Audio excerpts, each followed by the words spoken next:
We're talking today about eigenfaces and trying to understand what we saw in the videos mathematically from a meta-high viewpoint.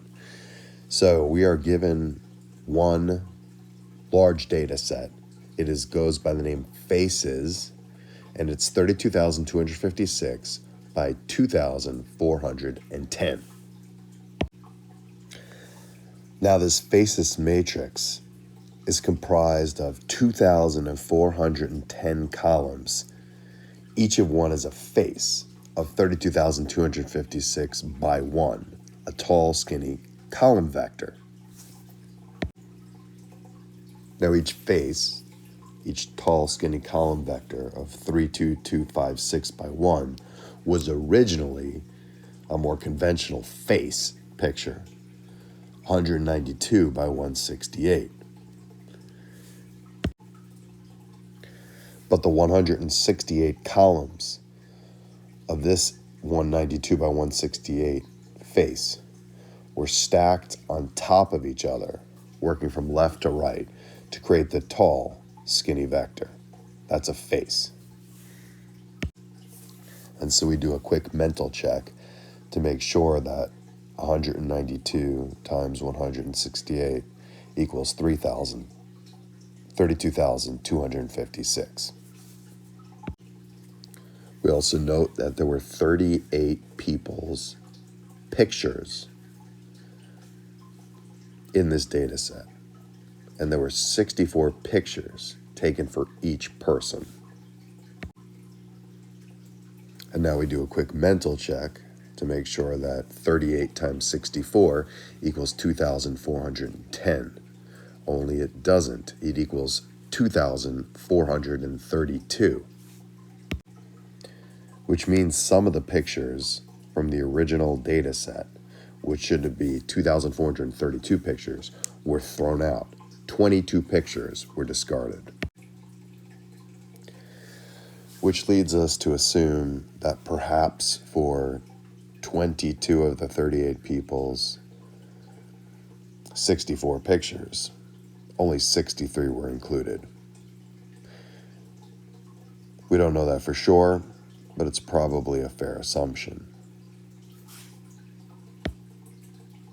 Why might these pics not have been included?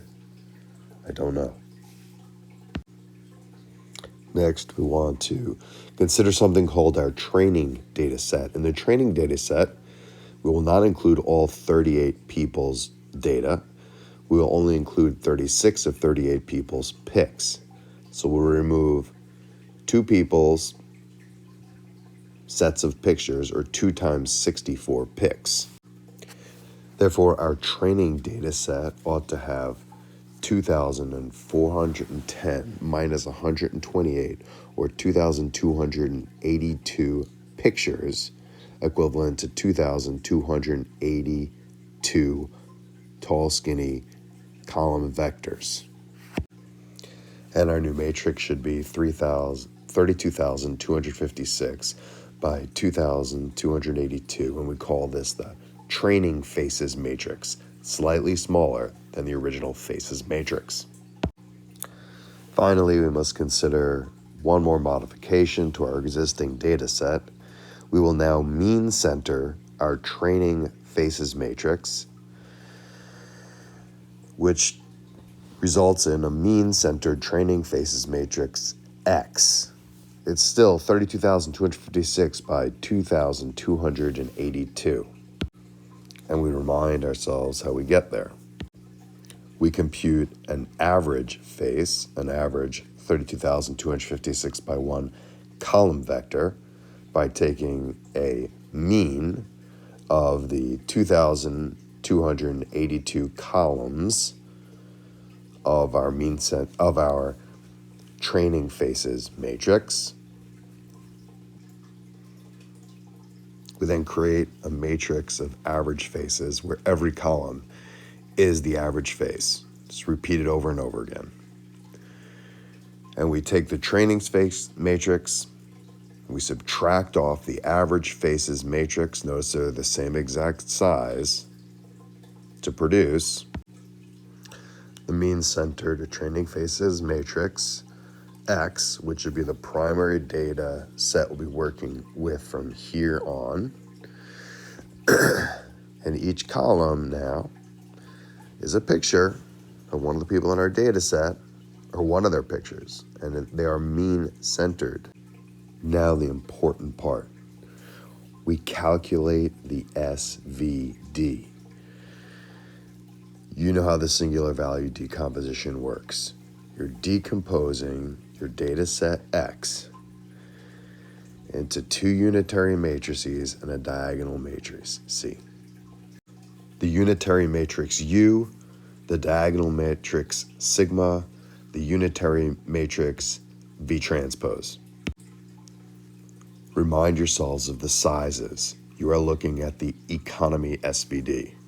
U will have the same exact size as X, 32,256 by 2,282. Sigma and V transpose will have that 2,282 dimensions, both for M and N. Because we're looking at the economy SVD, we are guaranteed that what's captured in the decomposition perfectly reproduces the data in X. And now we have come to the place where we must understand what U, sigma, V transpose mean in context. U is the Eigenfaces matrix. The columns of U consist of 2,282 eigenfaces. These eigenfaces are ranked in terms of energy from left to right, with the ones on the left being of greater variance or greater energy. These 2,282 eigenfaces span eigenface space for this data set X. Sigma V transpose represents the particular eigenmixture of the columns of U, the particular eigenmixture of the eigenfaces of U that will reproduce X perfectly. Please notice what we are not doing and what we are doing with sigma V transpose. Sigma V transpose is not giving us a mixture of the columns of U that perfectly reproduce just one person's image. Sigma V transpose gives us that mixture of the columns of U that perfectly reproduce 2,282 images. Let's take a closer look at U, the Eigenfaces matrix. The columns are 32,256 by 1, and they represent a face. So we need to ask ourselves, where do faces live? And that means faces live in a 32,256 dimensional space. The next question we need to ask ourselves is, given the columns of U that we have, these eigenfaces, are they sufficient to span our 32,256? That space is where faces live. What's the answer? No, of course not. You can't span 32,256 dimensional space with only 2,282 vectors. No way. What's the best you can do? What is the best that you can do in our 32,256? You can span a 2,282 dimensional subspace of our 32,256. This 2,282 dimensional subspace of our 32256 is that region of our 32256 where faces live. In other words, there are many 32,256 by 1 column vectors in our 32256, but they don't in any way have to be faces, right? They could be disgusting creations, but not human faces. They could be angelic beauties, but not human faces.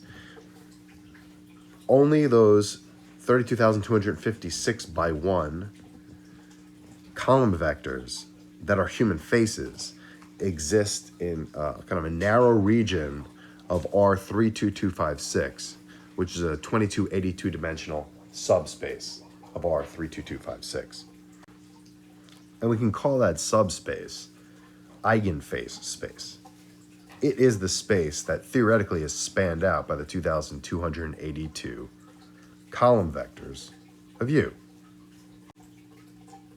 That's the region of R32256, where faces actually cluster, where faces actually exist. Some important considerations then. Why do faces cluster in this 2,282 dimensional subspace of R32256? Because these faces all have a great deal of similarity, and there's only a certain portion of that space where human faces would exist. Secondly, are all eigenface spaces in R32256? It's a good question. The answer is no. Only images that are vectors of height 32,256 will be in that particular space. And then only ones that were generated from our 192 by 168, and then only images that are taken straight on with different lighting conditions. Anything outside of that would be a broader eigenface space.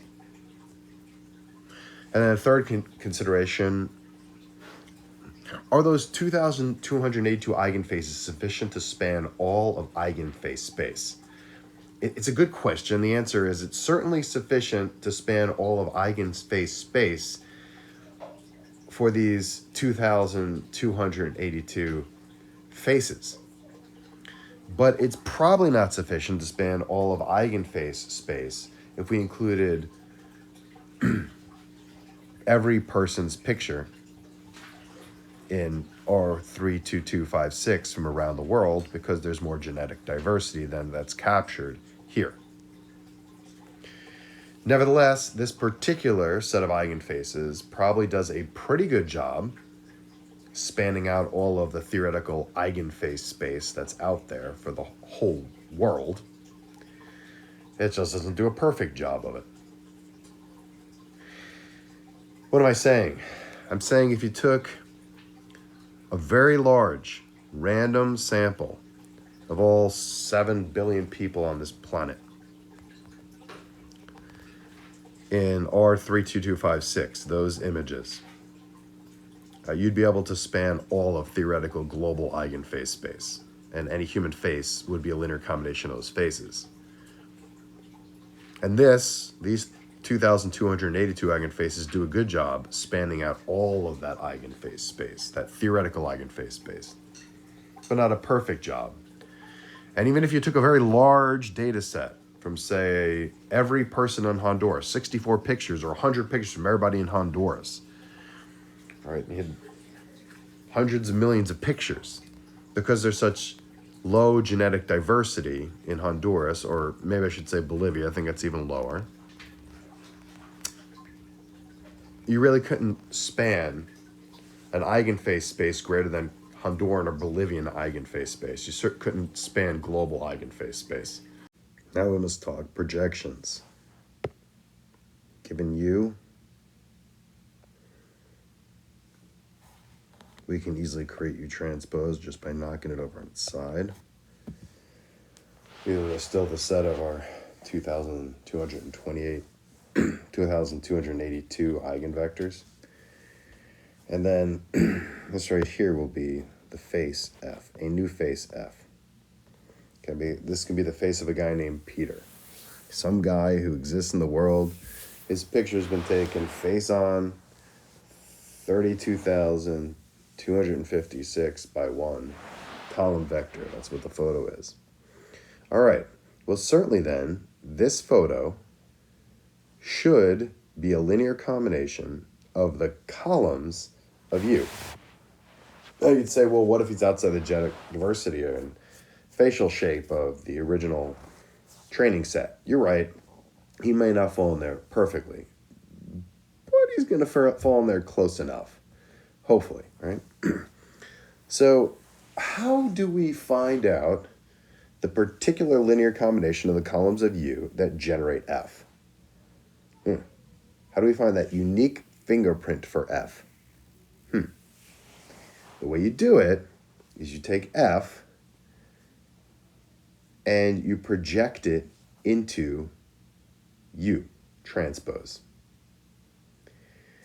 Think about the sizes here. What size is F? 32,256 by what? By 1. What's U transpose going to be? Well, it should be 2,282 by 32,256. So if you multiply 2282 by 32,256 by 32,256 by 1, what do you get? You get a vector that's 2,282 by 1. See, what in the world could that be? What in the world could be a vector that's 2,282 by 1? What is that? It's not an image. That was 32,256 by 1. What is this 2,282 by 1? It's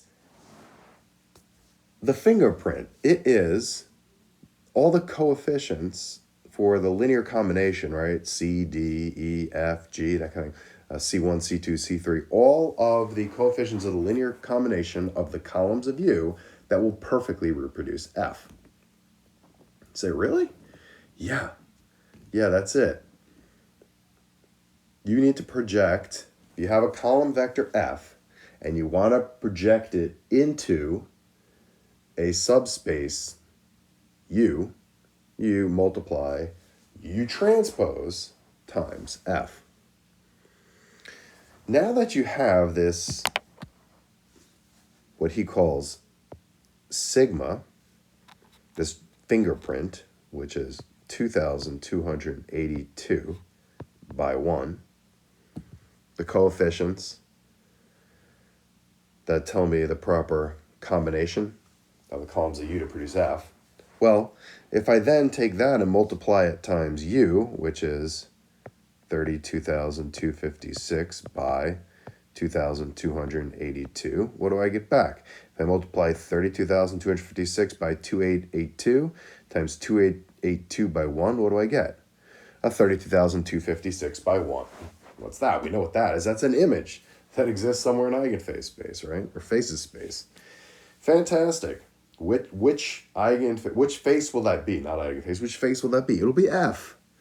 So if I take F and I multiply it into U transpose, I get its fingerprint, the coefficients of the linear combination of the columns of U. And then if I multiply it times the columns of U, I just get back F. You'd say, okay, what did we just achieve? I don't think we achieved anything so much as realize that we can get the linear combination information for F within our existing eigenface space. A couple more comments here. F, that face that we wanted to get its fingerprint for, is not just a 32,256 face front on of Peter. It's his face minus the average face. So F is really Peter's face minus the average face. Why does F have to be Peter's face minus the average face? Because U was derived from X, and X was derived from faces minus average faces. So we might need to compare apples to apples. So be aware of that. And now an even more important comment. We don't need to project Peter's face into all 2,282 columns of U. We could project it into half that, 1,141 columns. Or we could project it into 1,600 columns, or even 400 columns of U. What we would get back is not a perfect F.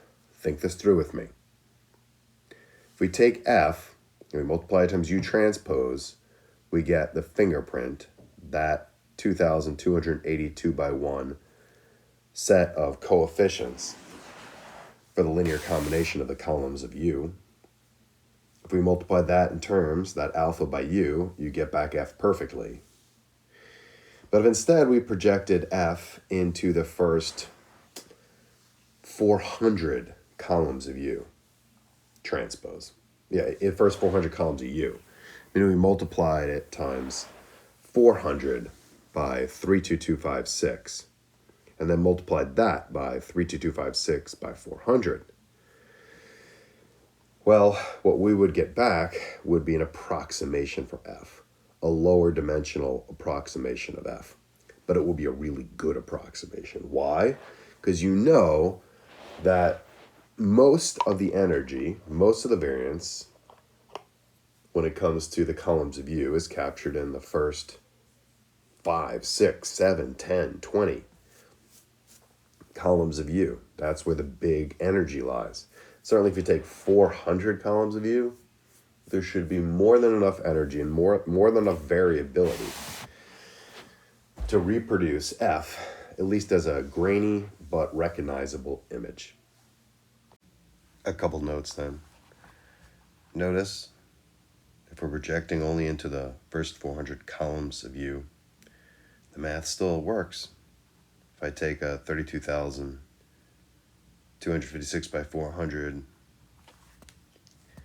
U matrix, it's a UR, where R is only 400, multiply it times UR transpose 432,256 times my face, 32256 by 1, I will get back 32256 by 1, which will be an approximation of the face F, same size. Secondly, we need to recognize that Peter's fingerprint will only work for our U. In other words, if I take UR transpose by F to get that fingerprint's only then going to work with my existing UR. Why? Because not all eigenface spaces are the same. We already had that discussion. Certainly the Honduran one is different than the Bolivian one, which is different than the global one, which is different than the one we have. And now we get to the final part of this series on eigenfaces, where we ask ourselves, does everything we've learned somehow offer us a method for facial recognition? And the answer is yes. Yes, we do. For facial recognition, we no longer need UR. All we need is UR transpose times F. In other words, all we need for this image classification process is alpha. Alpha is UR transpose times F. Its size in this case would be 400 by 1, a tall skinny column vector, which gives the particular eigenmixture for the columns of U that will reproduce F at a lower dimension. We don't ever have to reproduce F, we just need the particular eigenmixture, the particular fingerprint for F, given the eigenvectors that we have. Moreover, we're only going to need 3 columns in U now. Not 400, not 1600, certainly not 2282. We're only going to use the first 3 columns of UR. In fact, in the first attempt at this, he's only going to use the first 2 columns of UR. So what will the size of alpha be now? Alpha will be a 2 by 1 matrix, which gives the particular eigenmixture for F. Gives us the eigenmixture of 2 columns of U that will reproduce an approximation for F. You say that would seem like a pretty poor approximation. I would agree, it would be a pretty poor approximation, but it would still produce something that looks like a face. There's a lot of energy in there. In other words, even a 2 by 1 fingerprint is somewhat powerful.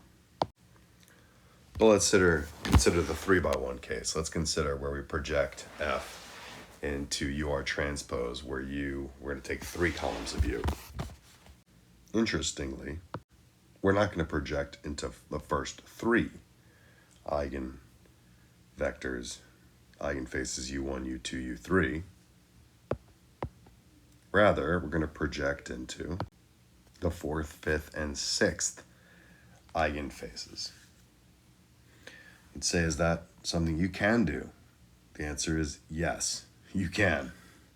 So when we're projecting F into UR transpose, we're getting a 3x1 vector, the particular eigenmixture of eigenface 4, 5, and 6 that will give us the digital fingerprint that would help us to reproduce F, if we wanted to reproduce F, approximately reproduce F. But again, we only care here about the fingerprint when we're doing the classification, because it's got all the fundamental information we need. So we create a Cartesian coordinate space, an orthonormal space, with U4, U5, and U6 as our axes. And we graph that 3x1 column vector as a ordered triple. And so we have the fingerprint for a particular picture F, a particular picture of Peter F, in 3-dimensional space, in R3. Now we take many pictures of Peter. Here I've got 1, 2, 3, 4, 5, 6 pictures of Peter. I've taken the fingerprint of each. I've gotten the alpha for each, which again is a 3x1 column vector, which can become an ordered triple in space. And I've graphed these 6 alphas for the 6 pictures of Peter. And notice how they're clustering into one of the octants. Now we repeat the process for another person. Call him Mark. We take a picture of Mark, a 32,256 by 1 picture of Mark. We project it into U4, U5, U6 of UR. I'm multiplying it times UR transpose, a 3 by 32,256 matrix. And what we get are these 3x1 fingerprints for Mark. And since we have 6 pictures, 1, 2, 3, 4, 5, 6, we can create ordered triples for each of those. Notice they inhabit a completely different octant, which is quite easily separated mentally and mathematically from the ordered triples, the fingerprints of the pictures of Peter. These images have good separation. It's easy to classify images as either Peter or Mark. And so if I took a new 32,256 by 1 image that was given to me, and I wasn't told whether it was Peter or Mark, nor did I know what Peter or Mark looked like. All I know was that the red order triples were the fingerprints for Peter's pictures, and the green, the fingerprints for Mark's pictures. If, when I graphed the fingerprint of this new image, seen in black, I could clearly tell it is within the cluster of fingerprints for Peter's pictures. Therefore, this is most likely a picture of Peter. A couple things to note. 1, this particular method of classification requires us to look at ordered triples in space. We need good separation between the ordered triples, which we have in this case. And we still have to use our eyesight to determine, hey, there's a lot of separation here. It's easy for me to classify red from green and to classify black as being in the red space. But in theory, what I would want to do is write a mathematical algorithm which would take this out